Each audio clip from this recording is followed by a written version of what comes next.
आज के press conference में आप सब लोगों का स्वागत करते हैं और आप लोग जानते हैं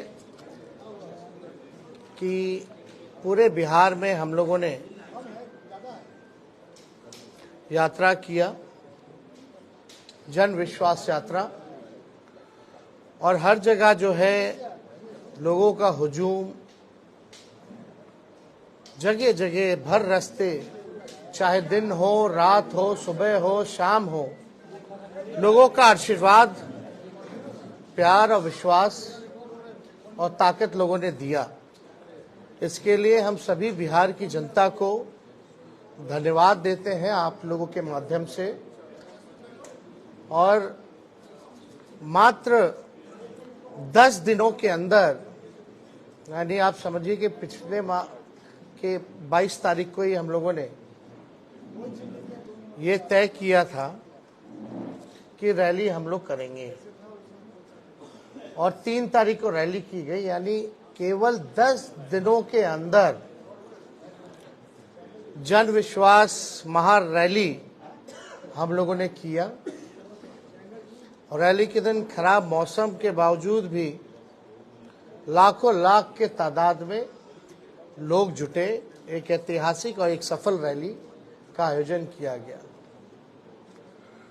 और आने वाले 2024 के चुनाव को देखते हुए बिहार की धरती ने एक ऐतिहासिक रैली के माध्यम से पूरे देश में संदेश दिया कि हमारा जो गठबंधन है, महागठबंधन, इंडिया गठबंधन, ये मजबूत है और आने वाले समय में बिहार से हम सब लोग चौंकाने वाला रिजल्ट देंगे। लोगों का जिस हिसाब से उत्साह था, एक एनर्जी थी, एक वाइब्रेंट रैली आप कह सकते हैं था। बारिश हो रहा था लेकिन सुबह से लोग डटे हुए थे। शाम में 4 बजे रैली खत्म हुई, कोई जो है मैदान से हिला नहीं। जितना मैदान में लोग थे उससे ज्यादा सड़क पे लोग थे। तो एक ऐतिहासिक रैली हुआ।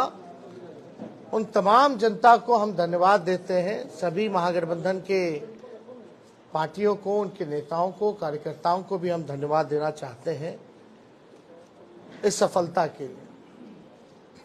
और आने वाला जो चुनाव होगा, साफ तौर पे जो हम लोगों ने लकीर खींची है, हम लोगों ने जिस हिसाब से 5 लाख नौकरियां, बहालियां निकाली है, नियुक्ति पत्र लाखों में बांटने का काम किया मात्र 17 महीनों में, आरक्षण की सीमा बढ़ाई गई, नियोजित शिक्षकों को राजकीय कर्मी का दर्जा देने का निर्णय हम लोगों ने कैबिनेट से लिया।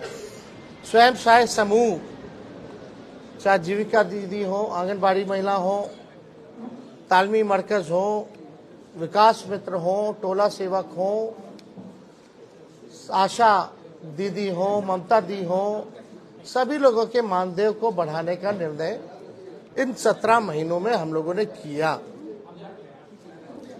इसके साथ साथ स्पोर्ट्स पॉलिसी के साथ साथ, आईटी पॉलिसी के साथ साथ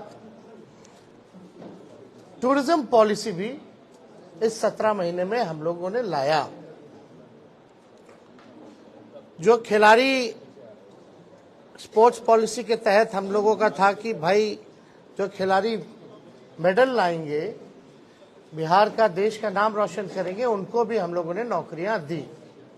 और हाईएस्ट लेवल है उस नियमावली में, डीएसपी के लेवल तक का नौकरी जो है लोगों को मिलेगा जैसा वो मेडल लाएंगे।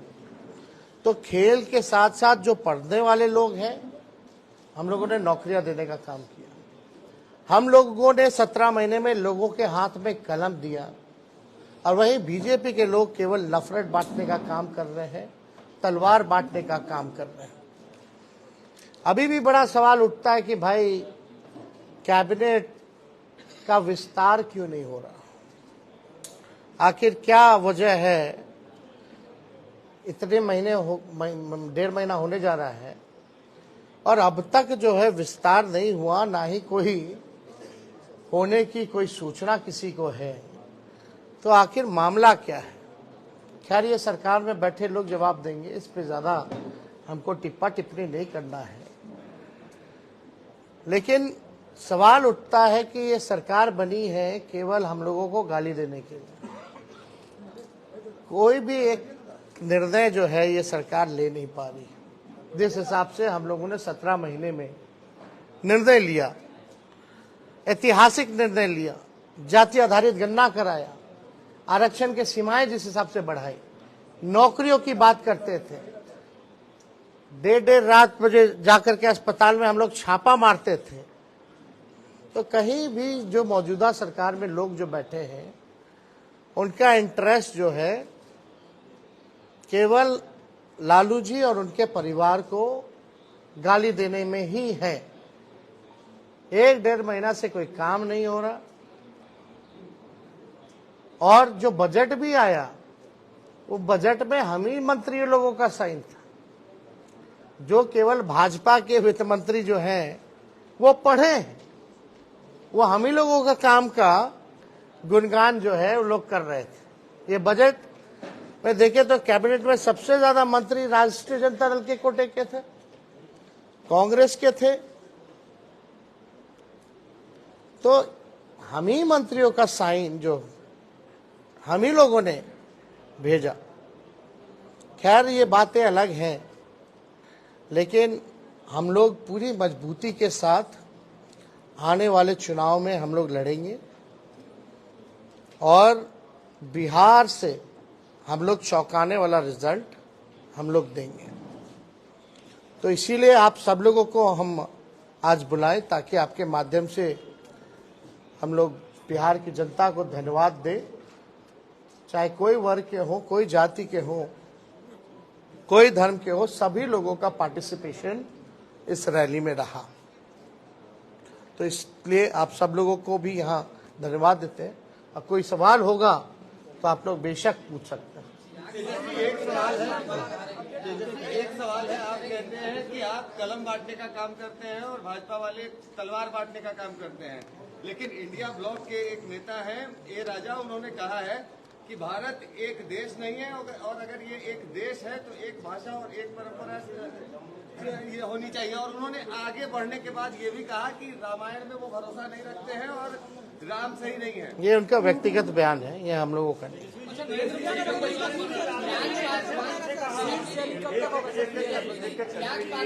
हमारा सीट शेयरिंग एनडीए से पहले हो जाएगा, अंतिम चरण में चिंता नहीं है।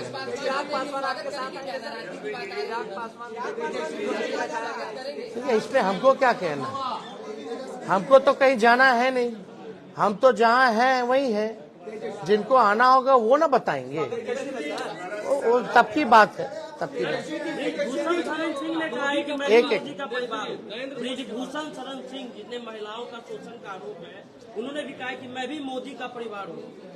अब देखिए, अब इस पे ज्यादा कुछ तो हम नहीं कहेंगे, लेकिन हम इतना जरूर कहेंगे 80 करोड़ गरीबी से करते हैं हाहाकार, 100 करोड़ बेरोजगार, 120 करोड़ महंगाई से लाचार, दुखी सब परिवार फिर भी कहते हैं उनका परिवार।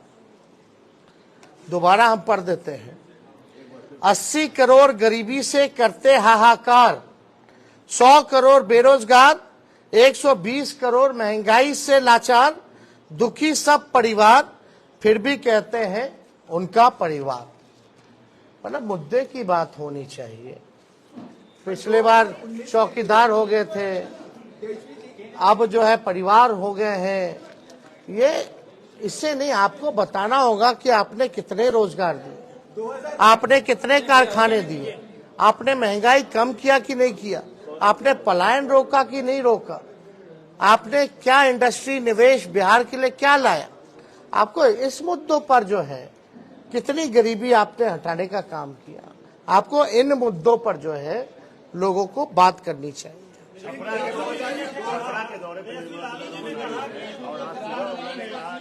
लालू जी ने जो बयान दिया था परिवार को लेकर के, मोदी पर जो सवाल खड़ा किया था, ये ओछा बयान है, इस तरह के बयानों को नहीं देने चाहिए।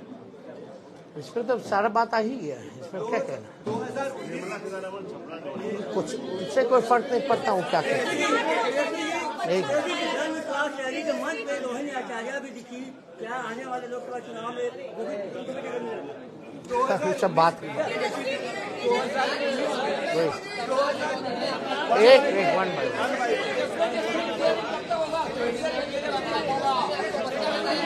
एक कोई समझ में नहीं आ रहा कौन क्या बोल।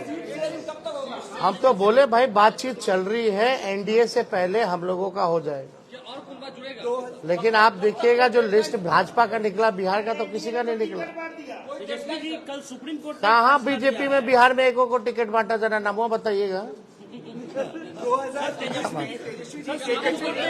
सुप्रीम कोर्ट ने एक फैसला दिया है। उन्होंने एक बयान दिया जिसमें आपको क्या है, बच्चे हैं तेजस्वी यादव। अब इसमें क्या कहें, मेरी खुद की बेटी है, हम पिता भी तो हैं, अब इस पे क्या बोल रहा हूँ। 2019 में चौकीदार छोड़ने के बाद एक कैंपेन शुरू हुआ, मैं भी चौकीदार।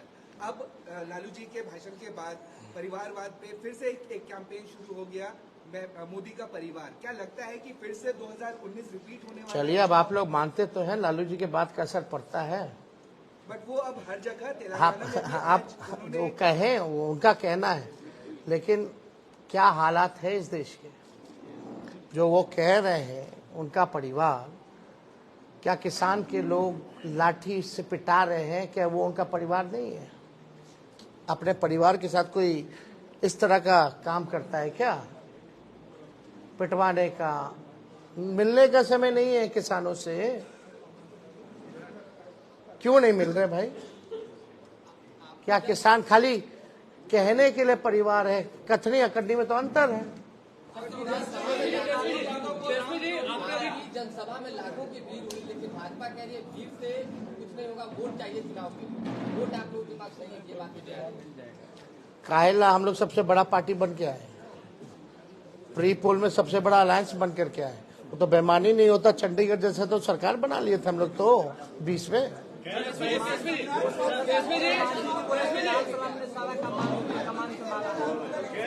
सब लोगों का योगदान है, और जो लोग कुछ भी कहते हैं वो अपना भी करके देख लें। सुप्रीम कोर्ट ने कहा, अब लास्ट क्वेश्चन, आखिरी। वोट फॉर नोट का मामला सुप्रीम कोर्ट ने कहा है या जो 4 विधायक हैं उस पर कार्रवाई होगी, क्योंकि सुप्रीम कोर्ट ने कहा कि वोट फॉर नोट के मामले में पार्टी कार्रवाई कर सकती है। नहीं, इसमें हम लोगों ने लिखित में हमारे सचेतक ने और हमने खुद भी स्पीकर महोदय को हमने लिख करके दिया है। तो निर्णय, क्योंकि कानून तो है और इसमें एविडेंस भी है, और एविडेंस आप सब लोगों ने देखा ही था, कोई भी उधर का इधर आके नहीं बैठा। जो कुछ लोग थे इधर के ही उधर जाकर के बैठे हैं, ये तो सबसे बड़ा एविडेंस है। और परंपरा के हिसाब से वोटिंग के टाइम में जिसको जहां सीट अलॉट होता है उसको वहीं बैठना पड़ता है। तो इतना बड़ा सबूत है, तो हम तो लिख करके दिए हैं, कार्रवाई तो होनी चाहिए। अब अगर कुछ निर्णय नहीं ले पाते हैं स्पीकर महोदय, तो हमारे पास रास्ता खुला हुआ है। अब खुद कह दिया तो स्पेसिफिकली हम लोग जा करके फिर लाएंगे। अब तो कम से कम स्पीकर साहब को निर्णय ले लेना चाहिए ना। उसको लेकर भाजपा कह रही है कि पैसे पर बुलाया गया है, क्योंकि भाजपा का ये कहना है। ठीक है, उनकी मर्जी। एक बार फिर सब जितना लाखों लोग आए ना, सबके यहाँ ईडी सीबीआई भेज दे, बता देगा लोग। जरा 10 लाख से ऊपर जो लोग आए हैं, जरा सबसे पूछताछ कर ले।